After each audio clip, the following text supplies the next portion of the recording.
Eh bien, écoutez, c'est un grand plaisir de vous retrouver ce soir sur l'écran pour cette première de l'instant FSCF. Comme vous avez vu, on a décidé de mettre en place tout un cycle de webinaires dont le premier est organisé ce soir pour essayer d'apporter des éléments, des précisions peut-être en cette période où on est un petit peu moins sollicité que d'autres, des précisions sur des thématiques qui ne sont pas nouvelles, mais qui peuvent amener des questionnements ou peut-être des choses qu'il y aurait besoin de redonner dans un plus concret. Alors, la première chose avant d'ouvrir, parce que je ne vais pas, contrairement à l'habitude, prendre la parole longtemps, c'est de ne pas oublier, s'il vous plaît, de couper vos micros, parce que c'est important. Par contre, vous pouvez rester en direct. On a le plaisir de vous voir. Bon, voilà. Coucou tout le monde. Et puis, donc, vous savez qu'on a 3 personnes qui vont intervenir. C'est Dorothée Sirvin qui va prendre la parole en premier sur le cursus des animateurs bénévoles, voilà, qui va tranquillement nous rappeler tout ce qu'il est prévu de vous proposer dans le cadre du cursus bénévole de la Fédération, l'animateur. Puis Guillaume Garot sur comment dire, format, les formations professionnelles, qui va aussi vous présenter tout ce qu'on est en capacité de proposer au niveau de format. Et enfin, nous rejoindra sans doute Saïd, qui lui donnera toutes les informations concernant le BAFA qu'on a mis là, parce qu'il nous a semblé à un moment qu'il était important de ramener le BAFA parmi toutes ces formations qui ouvrent à différentes choses et notamment des projets sur lesquels on n'est pas toujours très précis quand on propose cette session. Donc voilà, j'en dis pas plus parce que j'ai déjà pris 2 minutes et je laisse la parole tout de suite à Dorothée pour le premier sujet. Alors bonjour à tous. Pour ceux qui ne me connaissent pas, je suis identifiée sous Julien Marie, mais c'est bien moi Dorothée. Je m'excuse par avance si par moment j'ai des petits bugs parce que je gère en même temps les admissions dans la réunion. Donc je vais peut-être avoir 2-3 secondes de flottement par moment pour vérifier mon écran. Alors je vais vous partager mon écran. Hop. Petite mise en place. Je suis désolée. Hop. Alors, est-ce que vous voyez tous mon écran avec le PowerPoint? Tout à fait. Oui, parfait. Oui. Oui. Ok. Ouais. Sans souci. Voilà, on va faire plus simple. Alors, je vois que j'ai des arrivants en même temps. Hop, je m'excuse. On va y arriver. Alors, hop.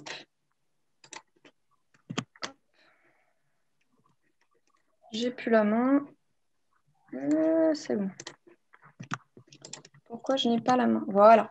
Alors, je me permets juste, je pense que la plupart d'entre vous connaissent déjà la maison, mais juste pour remettre un peu dans le cadre, resituer ce qu'est la fédération. Donc, la fédération, c'est 218 000 adhérents, 1400 associations affiliées en 2020, avec des activités sportives, artistiques, culturelles, éducation et d'animation. Hop.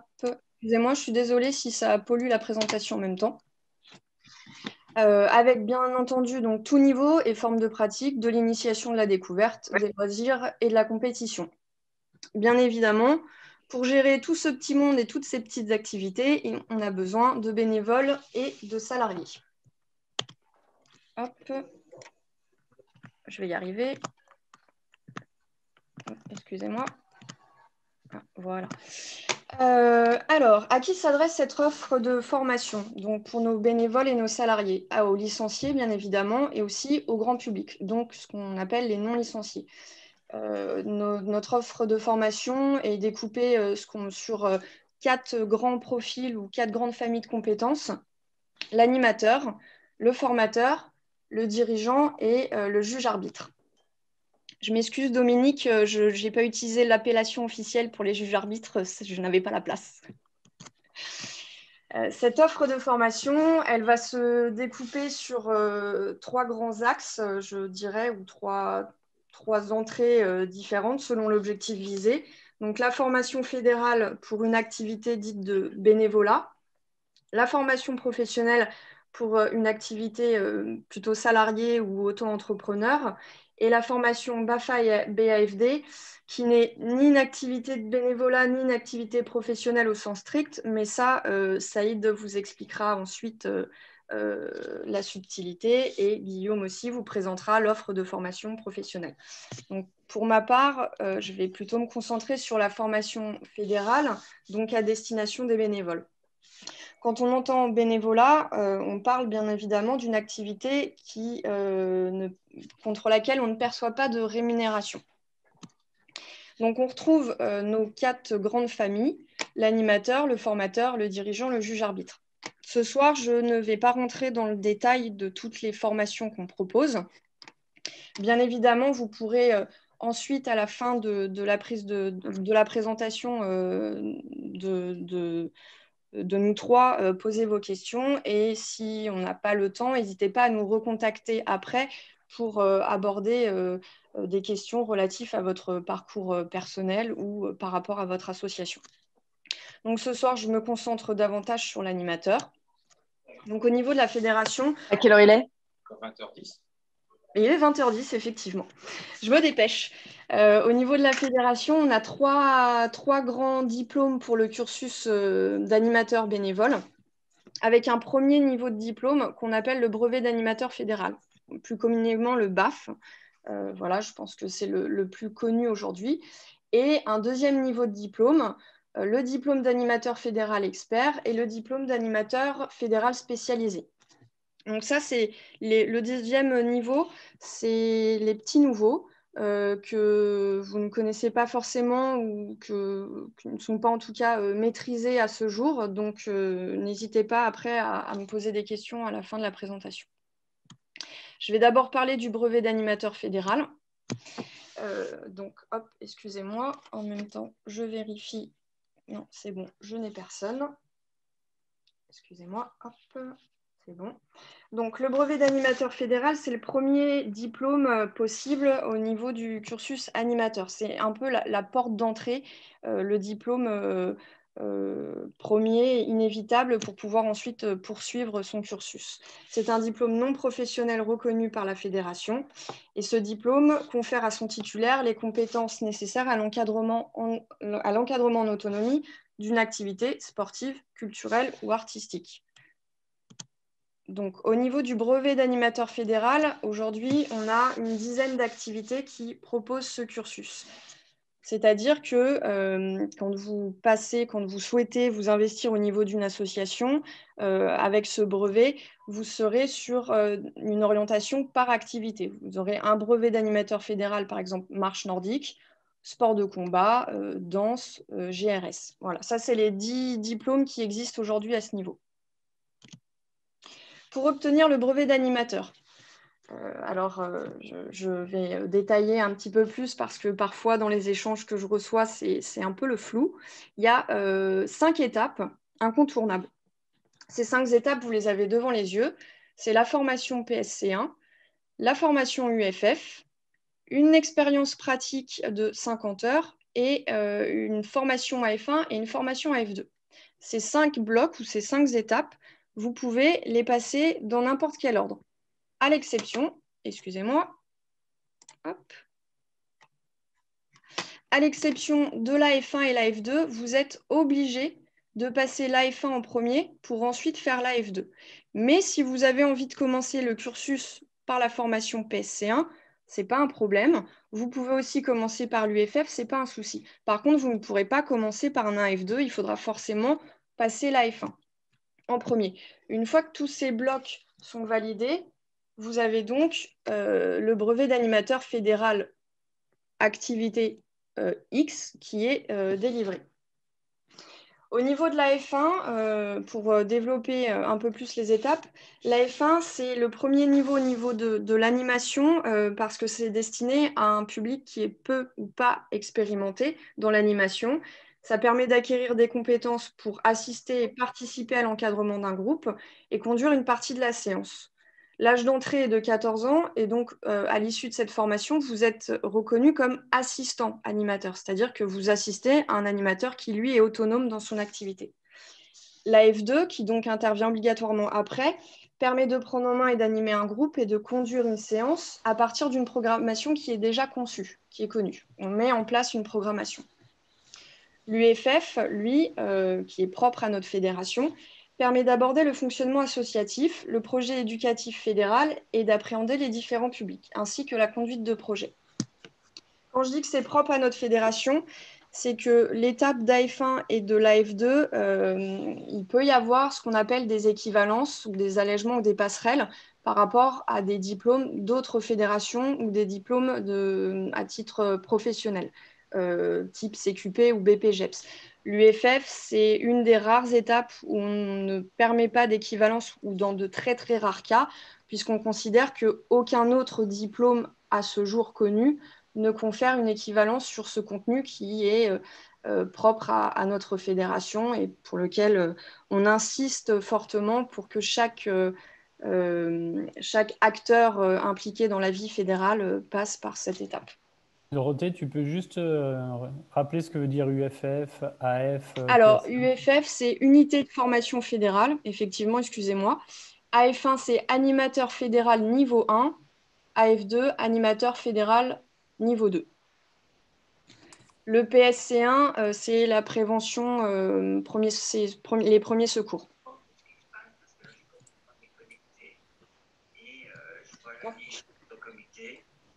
Alors, j'ai quelqu'un qui doit avoir son micro d'ouvert. Si vous pouvez le fermer, je ne vois pas qui. Je vous remercie. Le deuxième niveau de diplôme. Donc, une fois que vous avez obtenu votre brevet d'animateur fédéral, vous avez deux options. Vous avez la possibilité de poursuivre sur deux options. Le premier, l'expert, qu'on appelait avant l'AF3, qui n'existe plus, donc qui a été remplacé par ce diplôme d'animateur fédéral expert, le DAF, vous permet d'approfondir des compétences dans votre activité de référence. C'est-à-dire que vous avez un brevet d'animateur fédéral tir à l'arc, vous irez vers un diplôme d'animateur fédéral tir à l'arc. Vous ne pourrez pas aller vers un diplôme d'animateur fédéral randonnée pédestre. On est là sur une position plutôt d'approfondissement des compétences, donc être capable d'animer, d'encadrer des pratiquants, mais sur un niveau technique plus élevé. Donc il y a un niveau de... Nous, on parle de technicien, souvent en interne, en CNF notamment. Donc vous avez une notion d'animation qui est renforcée, avec aussi des compétences de planification et de programmation. L'autre possibilité, le diplôme d'animateur fédéral spécialisé. Donc on partira aussi du brevet d'animateur fédéral. Par contre, là, ce sera pour toute activité confondue. C'est-à-dire que la poursuite du cursus n'est pas en lien avec l'activité dans laquelle vous êtes spécialisé. On parlera plutôt là d'un approfondissement, mais par rapport à une thématique ou un public ou à un territoire précis. Par exemple, dans cette famille de diplômes, on retrouve la formation sport-santé à tout forme. Donc là, vous partez de votre expérience d'animateur fédéral autonome, mais vous approfondissez vous apprenez à adapter l'activité. Par exemple, je vous dis randonnée pédestre. Donc vos connaissances, vous apprendrez à adapter votre activité pour une personne souffrant d'affections de longue durée, présentant peu ou pas de limitations fonctionnelles. Donc là, on est vraiment sur une spécificité de public. Pour valider ces diplômes, le fonctionnement est un peu le même sur les deux cursus, c'est-à-dire qu'après l'obtention de votre diplôme d'animateur fédéral, on vous demandera une mise en pratique de 70 heures dans les deux cas. On estime que ça correspond à peu près à 1 an d'activité en tant qu'animateur autonome. Et ensuite, vous pourrez accéder au cursus de formation. Selon l'option d'activité ou la thématique de spécialisation, la formation dure au grand maximum 50 heures. Une fois que donc, le prérequis est rempli et que la formation est validée, vous devenez officiellement diplôme d'animateur fédéral expert, ou vous obtenez le diplôme d'animateur fédéral spécialisé. Je ne développe pas les autres thématiques. Par contre, je vous invite à vous rendre sur le site internet de la fédération et notamment dans l'onglet formation, où vous pouvez retrouver le catalogue en ligne et dans lequel vous retrouvez toutes les offres de formation sur tous les profils avec le détail à chaque fois des publics concernés, des objectifs et des contenus des formations. Voilà pour moi. je laisse la main à Guillaume pour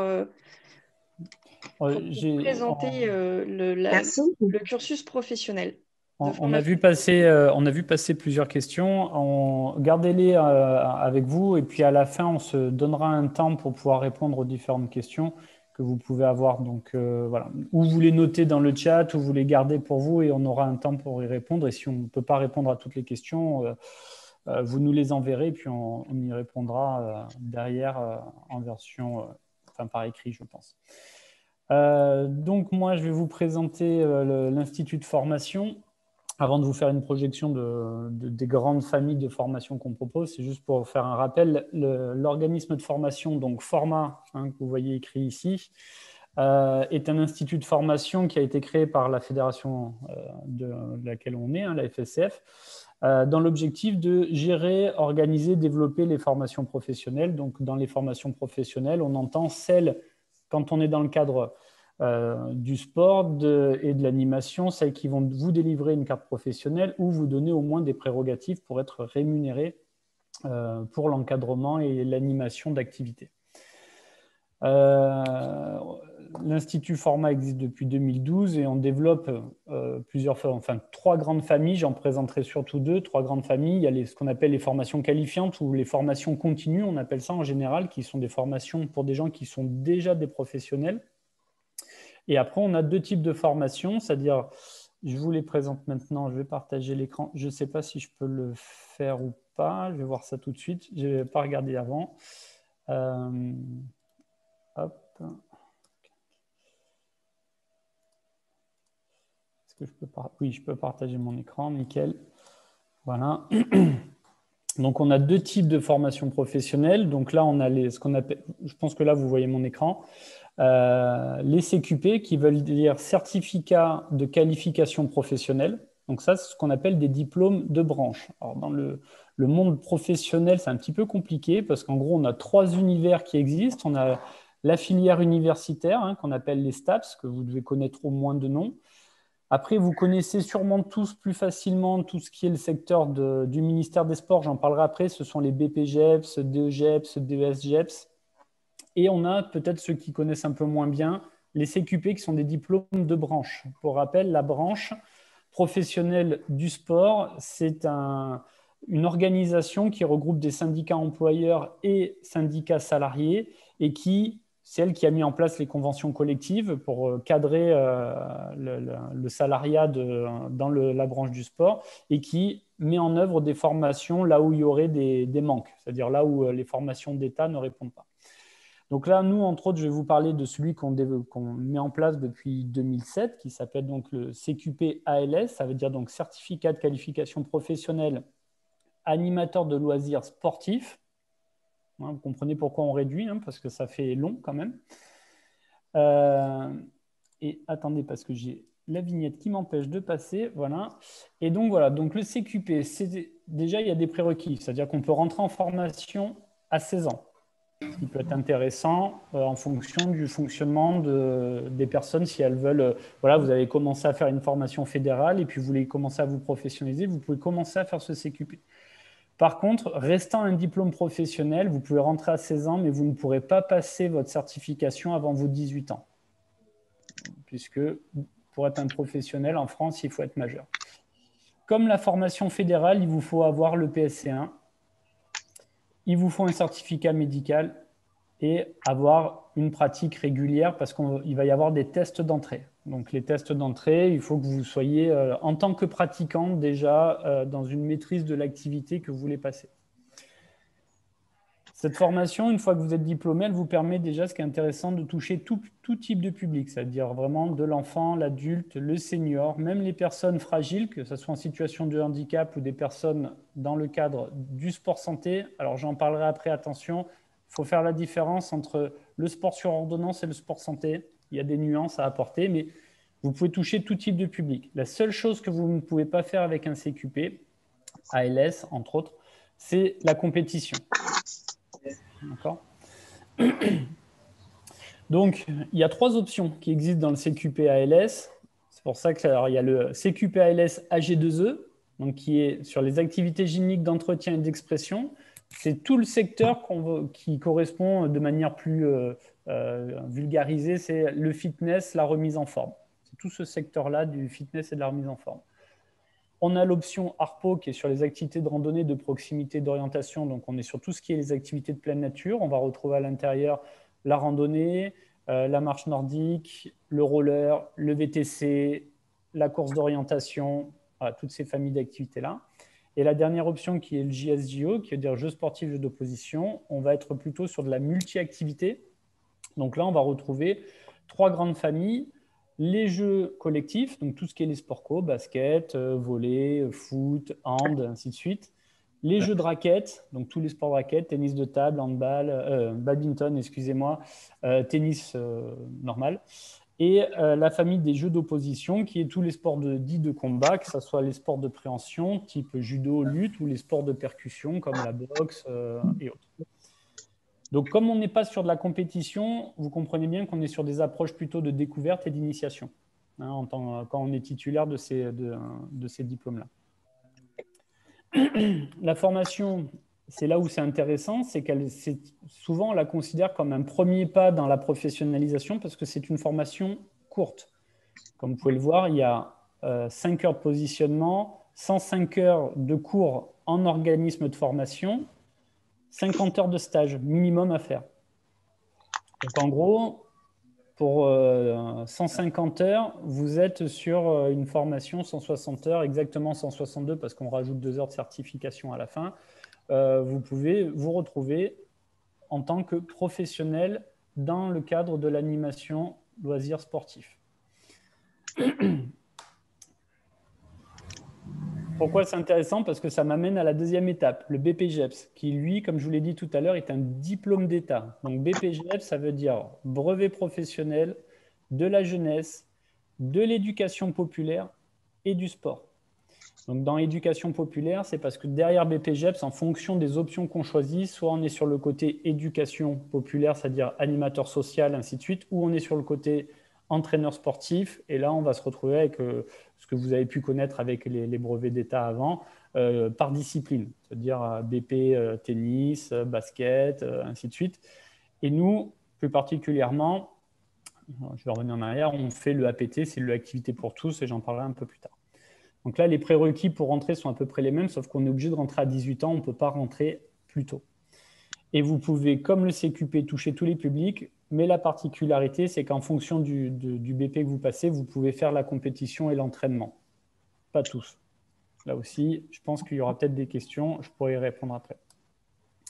Donc, en ce qui nous concerne, on propose surtout le BP APT, donc celui qui est activité physique pour tous, c'est-à-dire c'est celui qui est le plus transversal, il touche à toutes les familles. Donc, vous avez les 3 grandes familles, les activités ludiques avec sport collectif, sport de raquette, sport d'opposition, comme l'option du CQP JSJO. Vous avez l'activité pleine nature. En fait, ce BPGEPS, il regroupe les 3 options du CQP. Avec ce BP, vous avez les 3 options du CQP ALS.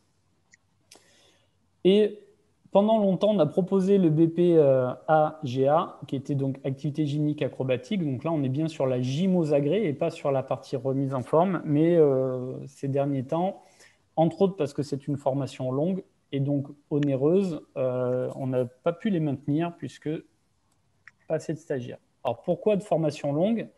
Parce qu'il y a toujours 5 heures de positionnement comme le CQP, mais par contre vous vous retrouvez avec 600 heures de formation en organisme de formation et à minima il vous faut faire 500 heures de stage. Donc là où le CQP, on va avoir une formation qui est sur 5-6 mois. Alors en général on est plutôt sur 6 mois parce que la réglementation du CQP veut qu'on soit plutôt sur 6 mois. Là, vous allez être sur des formations qui sont plutôt sur 11-12 mois. Et si je prends les tarifs sur un CQP, en financement personnel, on est sur des tarifs autour de 1 600 €. Et sur un BPGEPS, on est sur des financements autour de 6 000 €. Donc, vous voyez qu'au niveau de la balance, on n'est pas sur les mêmes niveaux. Pourquoi c'est intéressant, je vous présente ces 2 approches-là? C'est parce que l'idée, c'est que le format et la fédération, d'une manière générale, on a toujours fait en sorte qu'il y ait une logique de parcours. C'est-à-dire que, par exemple, Dorothée vous a présenté le parcours fédéral avec le BAF. Et vous allez peut-être, dès 14 ans, puisque c'est selon les filières, vous pouvez commencer à passer des diplômes fédéraux à 14 ans, commencer comme aide animateur, et puis vouloir devenir entraîneur dans votre activité. Et puis, à un moment, vous dites, bah, moi, j'aimerais bien être rémunéré pour ça. Et puis, mais sans savoir si vous voulez en faire votre métier, ben, de ce cursus fédéral, vous allez pouvoir passer un CQP et vous allez avoir des allègements et des équivalents. C'est-à-dire que vraiment, on a travaillé en sorte qu'il y ait des passerelles. Donc, quelqu'un, par exemple, qui a un AF2 FSCF, sur le CQP, il y a 3 UC. Ben, vous avez l'équivalence d'une UC. Vous n'avez pas les tests d'entrée, vous avez une équivalence avec une UC. Donc, finalement, il ne vous reste plus que 2 UC à passer sur les 3. Et puis, vous faites votre CQP, vous commencez à être rémunéré avec, et puis ça vous plaît, puis vous voulez aller plus loin, puis vous voulez vraiment rentrer peut-être dans la partie pour devenir entraîneur ou faire ça vraiment à temps plein. Et bien, dans ce cas-là, vous allez pouvoir basculer sur du BPJEPS. Et là aussi, vous allez avoir des allègements, parce que si vous êtes titulaire d'un CQP, selon l'option que vous allez choisir du BPJEPS, vous allez avoir pas les tests d'entrée à passer, vous allez d'office passer à l'étape d'après, et vous allez pouvoir avoir des allègements sur les 4 UC du BP en fonction du BP, avoir 1 ou 2 UC de validés. Donc en fait, c'est intéressant parce que pour les gens qui vivent leur passion en tant que pratiquants et qui se disent, ben voilà, moi j'ai envie de voir ma passion sous un autre angle, ben, vous pouvez commencer par le fédéral, puis si ça vous plaît, commencer à vous professionnaliser pour faire ça peut-être à temps partiel, et puis si vous voulez vraiment faire votre métier, aller à l'étape d'après. Et donc, ça vous permet d'avancer vraiment petit à petit dans vos projets de professionnalisation, par exemple. Voilà, donc, j'ai brassé ça de manière rapide parce que je sais qu'on n'a pas beaucoup de temps et je préfère laisser le temps aux questions. Voilà, donc je vais m'arrêter là aussi dans ma présentation. L'idée, c'est vraiment que vous reteniez qu'il y a une vraie logique de cursus et de lien entre le fédéral et le professionnel. Et c'était une volonté forte de la fédération.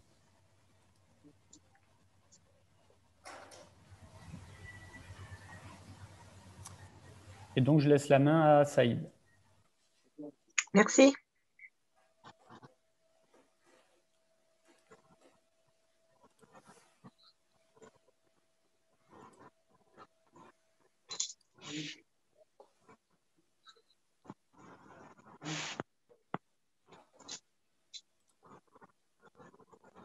Saïd, tu n'as pas ton micro d'ouvert. Eh bien, bravo. Donc, je recommence. Bonsoir à tous. Pardon. Désolé. Donc, voilà, si on veut tenir le temps, si je me mets à couper le micro, ça ne va pas être bon. OK. Oui, donc, bienvenue à tout le monde.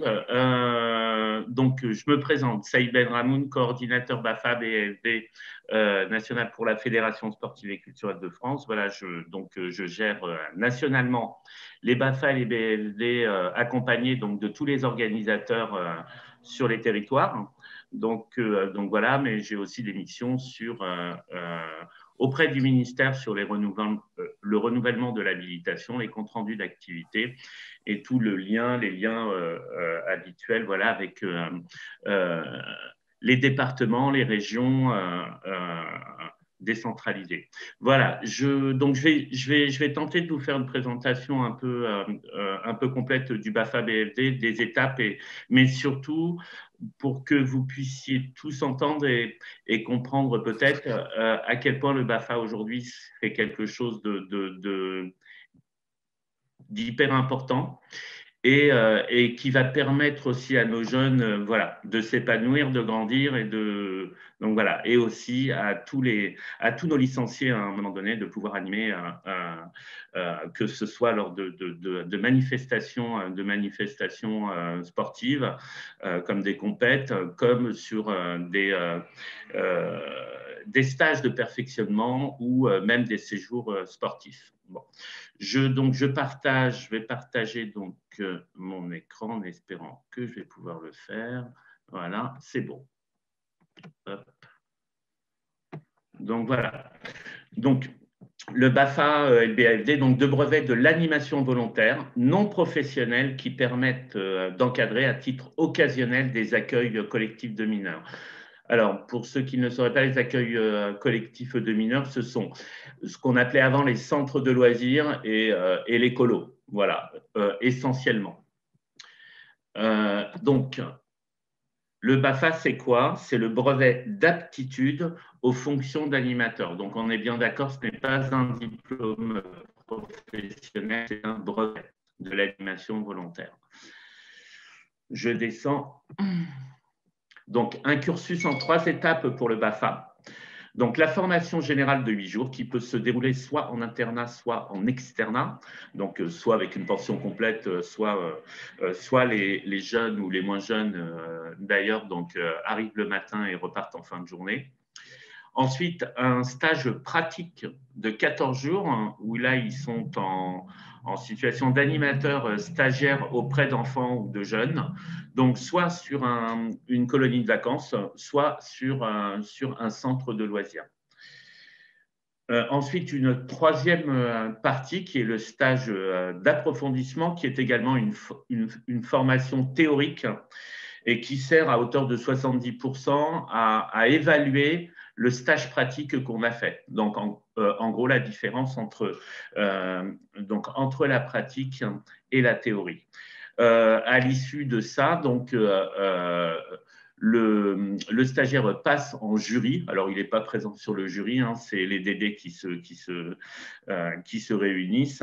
Donc, voilà, et qui disent, voilà, on valide ce stagiaire et on lui donne le BAFA. Voilà, il y a très peu d'échecs dans le BAFA. Voilà, ou la qualification, hein, qui est, donc, il y a 4 qualifications dans le cadre du BAFA. Vous avez le surveillant de baignade, le brevet de surveillant de baignade.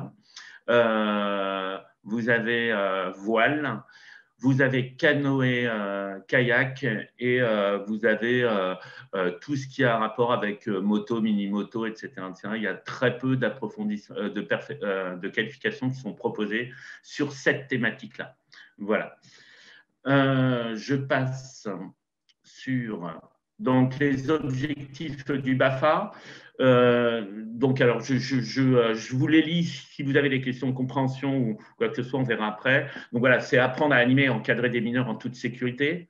C'est construire une relation de qualité avec les mineurs, individuelle et collective. Apprendre à travailler en équipe dans le cadre de l'élaboration de projets d'animation. Connaître la réglementation des accueils collectifs de mineurs, donc des colos et des centres de loisirs. Donner du sens aux activités de loisirs proposées aux mineurs. Connaître l'environnement des accueils collectifs de mineurs, se sensibiliser aux besoins et à la connaissance des différents publics, apprendre à gérer les temps de vie quotidienne avec des mineurs. Quand on parle de temps de vie quotidienne, c'est quand on est en colo, on ne gère pas n'importe comment les repas, le lever, le coucher, le moment des douches, les rangements, etc., etc. Voilà, pour être un peu plus précis là-dessus. Voilà, c'est transmettre et faire partager les valeurs de la République, notamment la laïcité et la lutte contre toutes les formes de discrimination, qui est un objectif ministériel hein, quand même, mais bon, nous n'avons pas attendu non plus le ministère pour travailler là-dessus à la FSF. Voilà. Ensuite, c'est développer ses savoirs, ses savoir-être et ses savoir-faire, évidemment, comme toute formation, et construire son identité d'animateur responsable, donc autonome et citoyen.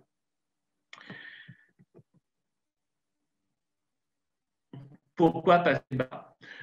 En dehors du fait que le BAFA, quoi qu'on fasse après et si on ne travaille pas dans l'animation, le BAFA est un diplôme à laisser sur son CV. Les recruteurs adorent voir apparaître le BAFA comme un passage à un moment donné dans la vie soit de bénévole, de volontaire,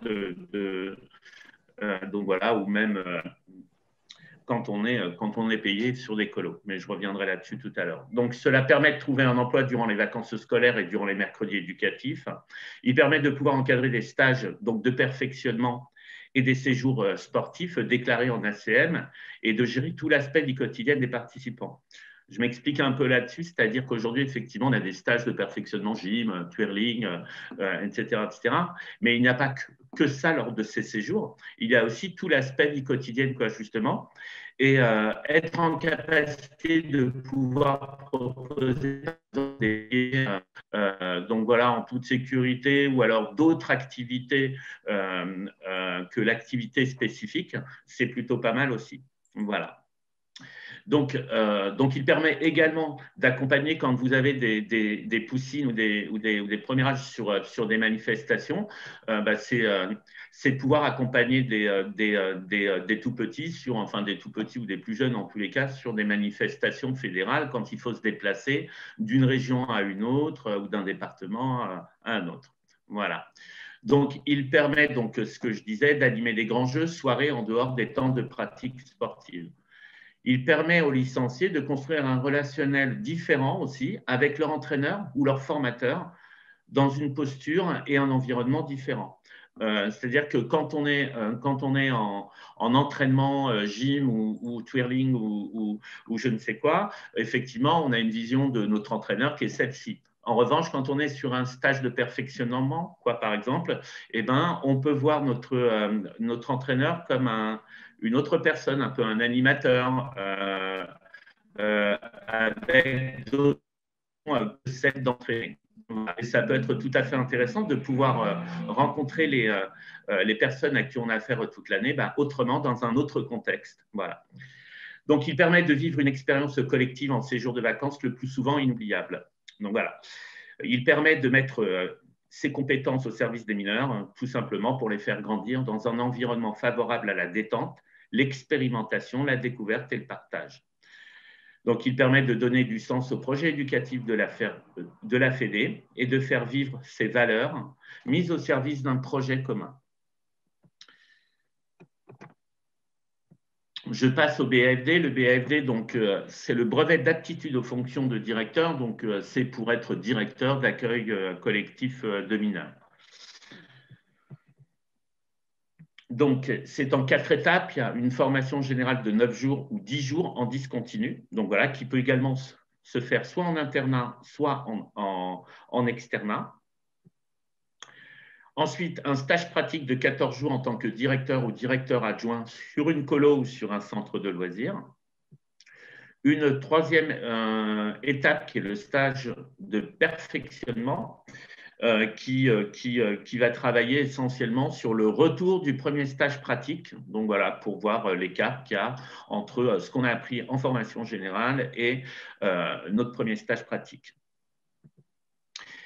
Un deuxième stage pratique de 14 jours où là, on doit être en pleine direction et en fait, à la fin, envoyer un bilan de tout le parcours de formation à la DRAGES. Alors, la DRAGES, pour ceux qui ne seraient pas au courant, donc je le précise, hein, c'est ce qui remplace les anciennes DRJS, les Directions régionales de la jeunesse et des sports. La DRAGES, c'est Direction régionale académique de la jeunesse et des sports, je crois. Voilà, il me semble. C'est à vérifier, mais je crois que c'est ça.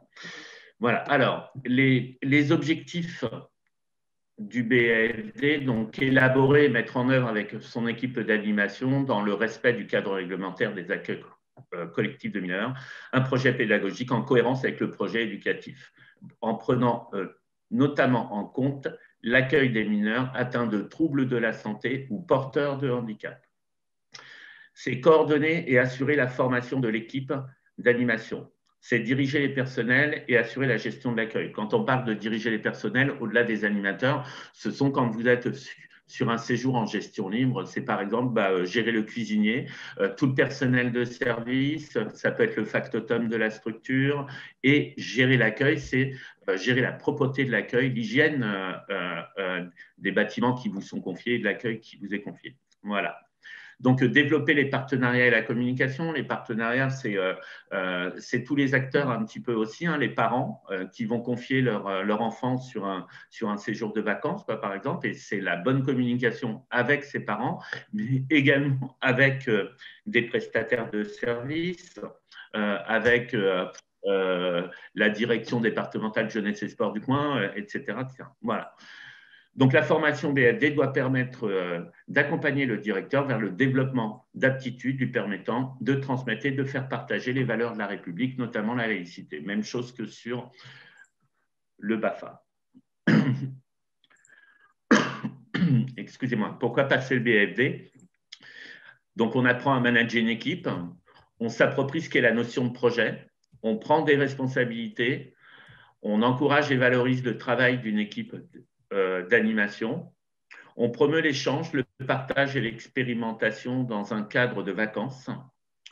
On apprend à fédérer une équipe d'animateurs autour d'un projet pédagogique.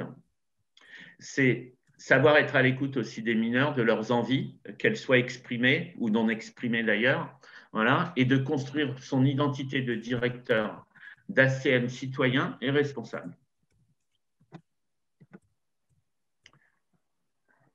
Donc, le BAFA, LBFD, c'est surtout donc inscrire son action dans une démarche volontaire dans le cadre de l'éducation populaire.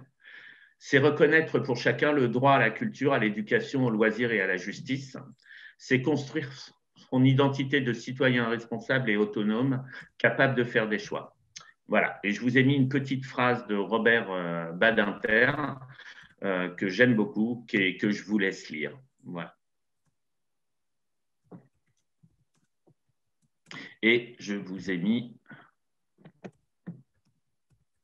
mes coordonnées si vous souhaitez des renseignements ou me poser des questions, si toutefois nous n'avions pas le temps de poursuivre ce soir. Voilà, j'en ai fini.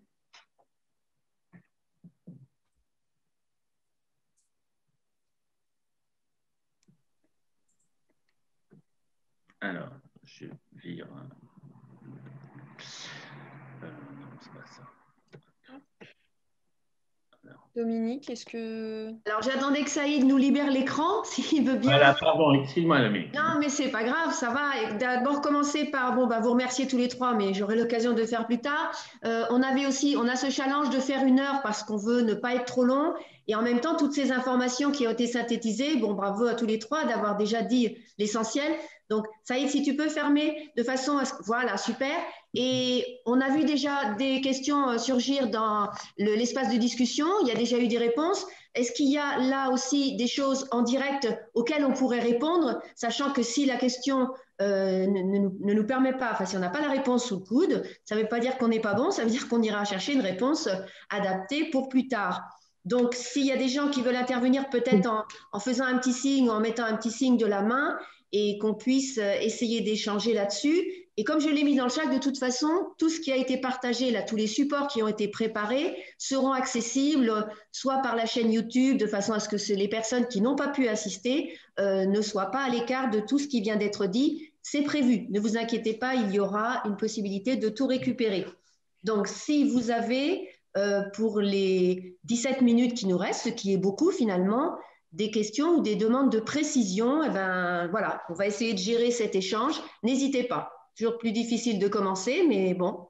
Moi, j'avais une question que j'ai mis en attente de Frédéric de la Bretagne qui demandait si le CPF pouvait être mobilisé. Je suppose que c'est dans le cadre de l'intervention de Guillaume, mais je ne suis pas sûre. Est-ce que Frédéric, tu peux prendre la parole pour… Oui, tout à fait. C'est pour les CQP, les BPGEPS. Ah oui, les formations professionnelles de type CQP, BPGEPS peuvent être prises en charge dans le cadre du CPF. Les deux sont éligibles, donc il n'y a aucun souci là-dessus. J'ai Fabien qui lève la main pour poser une question. Oui, bonsoir à tous. J'avais écrit une question, en effet, à savoir, est-ce qu'il y a des équivalences entre l'expérience professionnelle et les différents, comment on va dire ça, unités à passer pour le CQP? Alors, derrière la question, j'entends ce qu'on appelle les procédures VAE, c'est-à-dire validation d'acquis de l'expérience, je suppose. Oui. Donc, oui, de toute façon, toutes les formations professionnelles ont obligation de rendre accessible l'acquisition de ces diplômes-là par la voie de la validation des expériences. Donc, en fait, si vous êtes intéressé pour le passer par la VAE, donc la validation d'acquis de l'expérience, il faut nous solliciter, Format, en disant, voilà, je voudrais passer tel diplôme par la VAE, et à ce moment-là, on vous oriente vers les bonnes personnes, et après, on vous propose les documents et les accompagnements nécessaires pour aller jusqu'au bout de la démarche. D'accord, ok.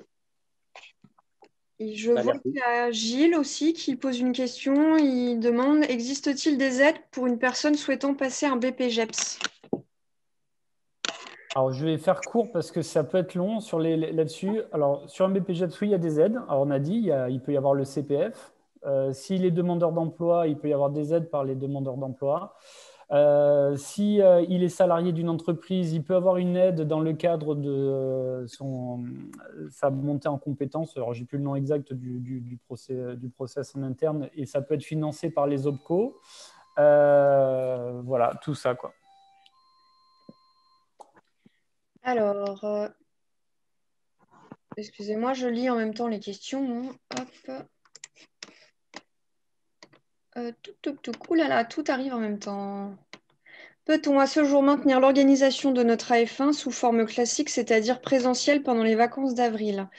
Ce qui se passe aujourd'hui, c'est que les formations sont autorisées en présentiel en respectant les consignes sanitaires. Par contre, la partie pratique, en l'état, n'est toujours pas possible. Donc, nous, ce qu'on vous recommande dans ces cas-là, c'est de prévoir une organisation en modules, avec un premier module sur un contenu théorique et une mise en pratique programmée un peu plus tard sur la saison, en espérant qu'on puisse reprendre une pratique normale d'ici l'arrivée des beaux jours. Effectivement, c'est ce qu'a indiqué Bertrand Rousseau, qu'il serait peu probable de le faire en l'état pour l'instant. Alors, je vois quelqu'un qui voudrait faire un CQP éveil de l'enfant. Quelle activité devrait-il choisir? Alors pareil, je vais être très synthétique parce que ça peut être long. CQP éveil de l'enfant, il n'y en a pas qui s'appelle comme ça. Il y en a un qui a le nom éveil avec lui et qui dépend de la Fédération française de gym. Et donc, c'est les seuls délégataires et les seuls à pouvoir le mettre en place à ce jour, et qui ne concerne pas l'éveil de l'enfant tel que le concept FSCF le propose, mais bien de la baby gym. Ils appellent ça éveil gymnique, mais c'est de la baby gym. Ce n'est pas de l'éveil de l'enfant dans notre concept. Et à ce jour, quelle activité? En fait, il faut se rapprocher de la FFG. Pour l'instant, je ne peux pas vous dire plus. Sachant que la baby gym est quand même une expression qui gratte un peu nos oreilles aujourd'hui. Donc, oui. voilà. Oui. Je précise parce qu'on pourrait nous le demander. Oui. Martine demande, est-ce que l'UFF, donc l'unité de formation fédérale, pourrait se faire en visio vu la crise sanitaire? Alors tout à fait, c'est déjà le cas sur certaines régions. C'est une des formations une des premières au niveau formation de bénévoles qu'on a mis en place en visio. Donc c'est tout à fait possible. Demain, pour ceux qui seront présents en CNF, la Normandie, qui a donc été un des premiers à le mettre en place en distance, présentera son travail et sa méthodologie, ses contenus.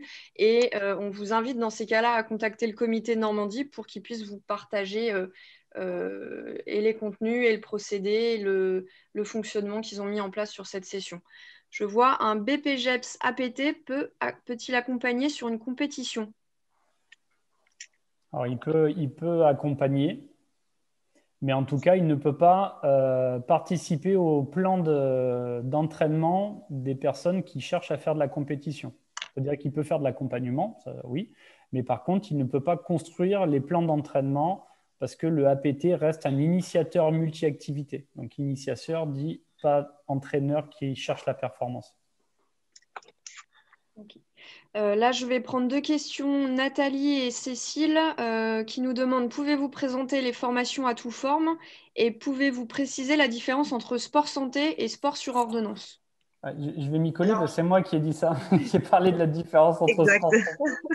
Je vais juste préciser, moi, comme j'ai indiqué, il y aura un webinaire spécial à tout forme. Donc, les questions sont répondues sur ce sujet. Je vais pas parler du programme, mais juste pour pas trop vous frustrer sur la différence entre sport santé et sport sur ordonnance. La seule différence, c'est que le sport santé, c'est quand on s'intéresse à des personnes pour leur santé, c'est-à-dire qu'on va mettre en place des activités physiques, soit pour conserver leur santé. Par exemple, vous avez des sportifs de haut niveau et vous voulez faire du sport santé, c'est comment je vais préserver leur capital santé, sachant que le sport à l'extrême peut être néfaste pour le corps. Et ça peut être pour accueillir des personnes qui sont en difficulté de santé, diabétiques, cancer, peu importe. Le sport sur ordonnance, c'est un protocole qui se trouve à l'intérieur du sport santé. Et c'est lorsque des personnes, le même public, c'est-à-dire qui a des pathologies, c'est-à-dire il y en a 30 qui sont identifiés dans le sport santé, dans les ALD, il y a 30 maladies. C'est quasiment les mêmes que vous pourriez retrouver en sport santé tout court. La seule différence, c'est que c'est un médecin qui leur a prescrit de l'activité physique. Et dans ce cadre-là, vu qu'il y a une prescription médicale d'activité physique, il y a tout un tas de procédures à mettre en place pour que le médecin qui engage sa responsabilité en prescrivant du sport se dise en face, on ne va pas me casser mon patient. Donc en fait, ça reste le sport sur ordonnance, ça reste du sport santé.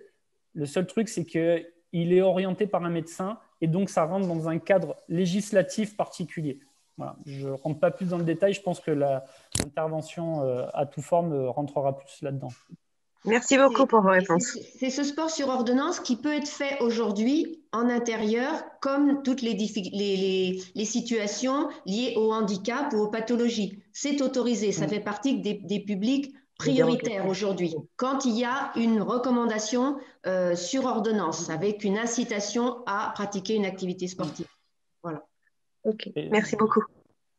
Des questions sur le BAFA-BAFD. Alors la première, faut-il être licencié à la FSF pour faire le BAFA et le BAFD, Saïd? Non, absolument pas.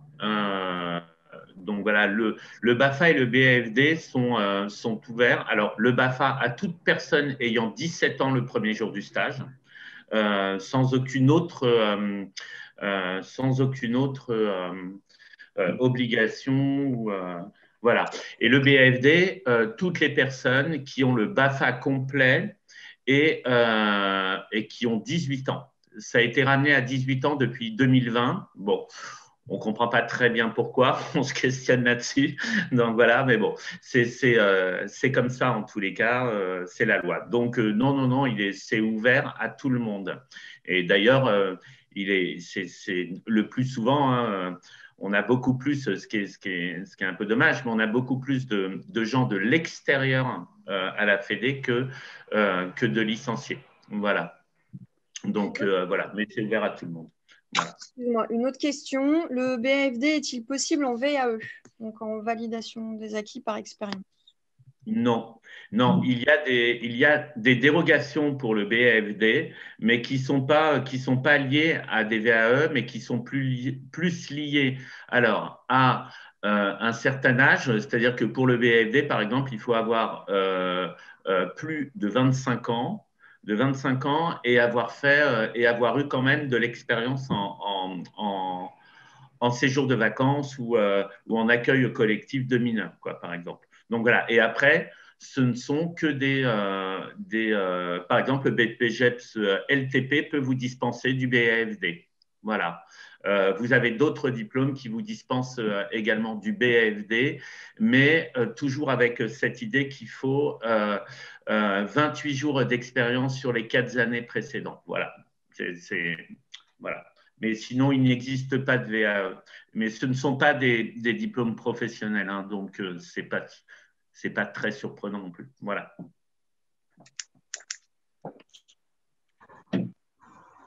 Alors, j'ai une question. Y a-t-il une formation pour devenir professionnel CQP ou BPGEPS où il n'est pas nécessaire d'avoir un niveau de pratique physique, pas de test physique? Alors, il y a des possibilités. Alors, sur le BPGEPS, non. Les tests, il y a des tests qui sont inscrits dans le règlement et qui imposent un certain niveau physique. Surtout en fonction des spécialités, le niveau peut être assez élevé. Sur le CQP, il y a des tests, mais clairement, ce n'est pas des tests. On ne vous demande pas d'être un athlète, hein. Ce qu'on vous demande, c'est surtout, est-ce que vous avez une connaissance de l'activité en tant que pratiquant? Et on vous demande d'avoir un minimum de niveau physique, mais c'est pas, on ne vous demande pas d'être un sportif, hein, aguerri là-dessus. Il faut juste avoir des bases. Et encore, c'est selon la situation, c'est-à-dire si vous avez, voilà, vous pouvez justifier d'une certaine expérience qui démontre que vous avez une expérience en tant que pratiquant dans l'activité. Selon les conditions, ça peut être aussi accepté. Mais nous, on fait faire des tests. Et ces tests sur le CQP ne sont pas, en tout cas, je vous rassure, d'un niveau extrême. Ils sont très, très accessibles. On a des personnes de tout âge, de tout niveau physique qui valident les tests. Le seul truc, c'est qu'on veut s'assurer qu'ils maîtrisent en tant que pratiquant l'activité. Qu'il n'y ait pas quelqu'un qui dit « Tiens, moi, je voudrais faire animateur de fitness, mais je n'ai jamais fait de fitness de ma vie. » C'est comme voilà, demain, quelqu'un qui va être entraîneur de gym et qui n'a jamais touché un agrès de sa vie. Bon, c'est trop compliqué. Donc, on demande qu'il y ait un minimum d'expérience en tant que pratiquant. Voilà. On nous demande, a-t-on la date du webinaire pour Atouform? Alors, je donnerai toutes les séquences des prochains webinaires à la fin, parce qu'il y en aura de différentes natures, donc on fera ça en conclusion. D'accord. Alors, j'ai Sylvain qui dit, pour le BPGEPS, passer un temps, la F2, donner une passerelle par rapport au test physique. La F3, idem. Est-ce toujours le cas? Alors là, on parle de BP et de DE, mais connaissant Sylvain, c'est sur les activités gymiques, je suppose. Donc, c'est oui, les passerelles existent toujours, c'est-à-dire que notre diplôme fédéral, donc aujourd'hui, qui s'appelle BAF, hein, puisque l'AF2, en fait, il faut avoir le BAF aujourd'hui, donne le droit de ne pas passer les tests d'entrée du BP Gym, et de tête, il donne l'UC1, je crois, si je ne dis pas de bêtises. Et sur le DEGEPS, il donne alors il faut avoir maintenant ce qui s'appelle le DAF expert. Excuse-moi Dorothée, enfin, le diplôme d'animateur expert donne aussi le droit de ne, enfin, on ne passe pas les tests d'entrée. Le BAF donne l'UC4 du bébé. Voilà. Merci Anga, heureusement qu'il y a l'équipe format. Ils sont en arrière-plan, ils surveillent, ils me tapent sur les doigts si je dis des bêtises. Donc, voilà. Je vous laisse regarder les questions. Je suis à la recherche du lien du catalogue de formation pour le mettre en commentaire. Je vais juste répondre du coup à la vente d'une carte ponctuelle à minima pour les stagiaires BAFA ou BFD. C'est exactement ce qui se passe depuis 2016 en fait. Hein. Chaque stagiaire paye, enfin chaque stagiaire, l'organisateur du stage BAFA ou BFD, donc voilà, déclare ses stagiaires sur Lolita et pour un montant de 8 € qui correspond à la carte ponctuelle. Voilà. Guillaume, peut-être des précisions sur le CQP twirling et le CQP activité gymnique qui sont… Bah oui, je pose parce que je pense qu'à un moment, les gens peuvent s'interroger. Donc, il faut qu'on tienne un petit peu le fil des travaux parce que ce sont des choses qui ne se sortent pas en 2 temps, 3 mouvements. Donc, peut-être nous préciser les négociations ou les tractations ou comment on va dire, les travaux en cours. Voilà. C'est une guerre permanente, ce CQP, sur les activités gymniques. J'avoue. Donc, pour vous tenir informé, donc, depuis 4 ans, la FFG a un diplôme qui s'appelle le CQP AAG, animateur des activités gymniques, dans lequel je vous ai parlé tout à l'heure de la Baby Gym. Ils ont une option éveil gymnique et ils ont une option agré et une option qu'ils appellent AGE, qui est la gym d'expression, donc qui regroupe l'AGR. On a essayé de travailler avec eux pour qu'ils nous habilitent. Clairement, ils nous prennent de haut et ils ne veulent pas travailler avec nous, ils ne veulent même pas nous habiliter. Donc voilà, on a fait les efforts pendant 4 ans politiquement corrects, de bien s'entendre avec eux. Et là, en fait, depuis 1 an et demi, on s'est rapproché d'autres fédés que sont l'UFOLEP et la FSGT. Et à 3, on est porteur d'un CQP qu'on est en train de construire. Et vous avez une nouvelle toute fraîche, puisqu'en fait, on dépose la note d'opportunité la semaine prochaine, donc c'est tout frais, à la branche. Logiquement, ça devrait passer en bonne voie pour la première étape. Le seul truc, c'est qu'après, il y a d'autres étapes derrière qui sont compliquées, dans lesquelles il y a des gros enjeux politiques. Et là, c'est toujours pareil, c'est la guerre entre les fédés et ainsi de suite. Donc, pour l'instant, on passe la 2e étape sur 3 la semaine prochaine. Il y a 3 étapes au total. On a passé la première. On devrait logiquement passer la 2e facilement. La plus dure sera la 3e parce que si on passe la 3e, on sera délégataire d'un CQP d'entraîneur des activités gymniques, c'est-à-dire qu'il vous donne les prérogatives à entraîner en compétition. Mais on n'y est pas encore. C'est loin d'être fait.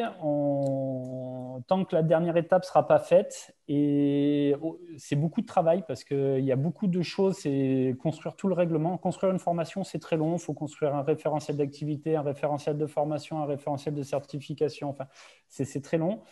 On espère pouvoir le déposer. L'idéal, ça serait en janvier, au plus tard, de l'année prochaine. Vous voyez que ça peut être long. Donc, si on arrive à le déposer en janvier l'année prochaine, potentiellement, en septembre 2022, si tout se passe bien, on pourra mettre en place des CQPJ. C'est un travail, ça fait 6 ans qu'on est dessus, 4 ans qu'on a fait pour rien en essayant de se rapprocher de la FFG. Et là, maintenant, c'est un travail de 2 ans et demi pour construire un diplôme professionnel qui serait le nôtre.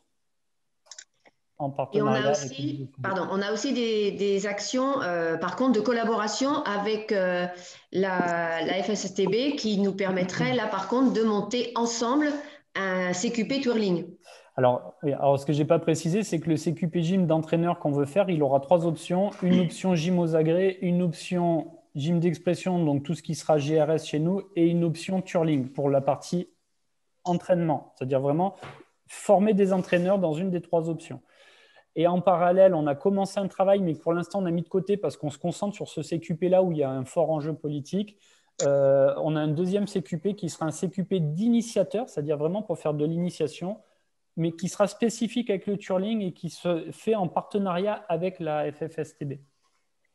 Mais on l'a mis un peu de côté parce que là, la priorité, c'est d'arriver à faire passer ce CQP-là, Gym. Et voilà, il y a des tractations entre la branche, le ministère, les fédés, les syndicats. Et on a trouvé qu'il y avait une petite ouverture et on fonce dans cette ouverture-là pour l'instant. Voilà, donc on consacre tout notre temps sur ça. Alors, est-ce qu'on a encore une ou deux questions courtes, Dorothée, si tu en vois, parce que là, on arrive à 21h02. Alors, il me semble qu'on a fait à peu près le tour.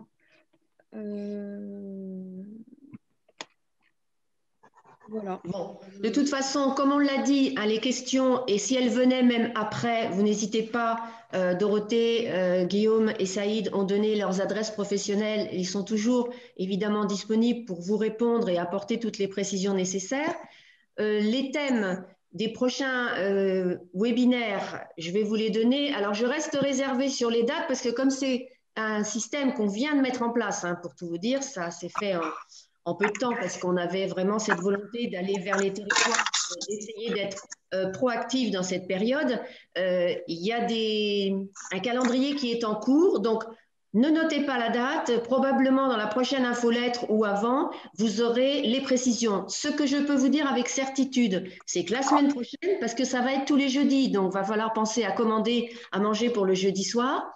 La semaine prochaine, c'est l'instant jeune. Vous qui voyez. Donc, c'est quoi l'instant jeune ? Si, je serai là aussi, l'instant jeune. C'est quelle offre on a sur Solidaire, le camp FICEP, l'éveil aux responsabilités. Voilà, toutes les questions qu'on peut se poser sur ces trois propositions et qu'on a parfois du mal à faire partager, notamment Solidaire. Et pourtant, on sait tous que ceux qui sont allés ont des choses extraordinaires à nous raconter. Et l'idée, c'est de faire partager tous ces moments comme le camp FICEP et puis cette formation, ce stage tellement important, l'éveil aux responsabilités. Ce qui est prévu aussi dans les jeudis qui vont suivre, l'instant certification, c'est-à-dire comment candidater, quel accompagnement pour aller à la certification d'une association. On arrive aussi dans la période du PSF, vous savez, les dossiers qu'il va falloir constituer. Il y aura donc une soirée, enfin une heure, sur les critères d'éligibilité, le dossier, le compte asso, comment se familiariser avec ces possibilités de demande d'aide, d'accompagnement financier. Et comme ça va être la période des dossiers, on aura autour du 15 avril probablement. Ensuite, on aura un instant nutrition. Donc là, on parlera de la diététique, toute activité confondue. Et toute activité confondue, ça ne va réserver qu'aux sportifs. On enchaînera avec le sport santé, justement, le dispositif à toute forme. Comment peut-on le mettre en place dans notre association? Quelles sont les préconisations? Quelles sont les procédures?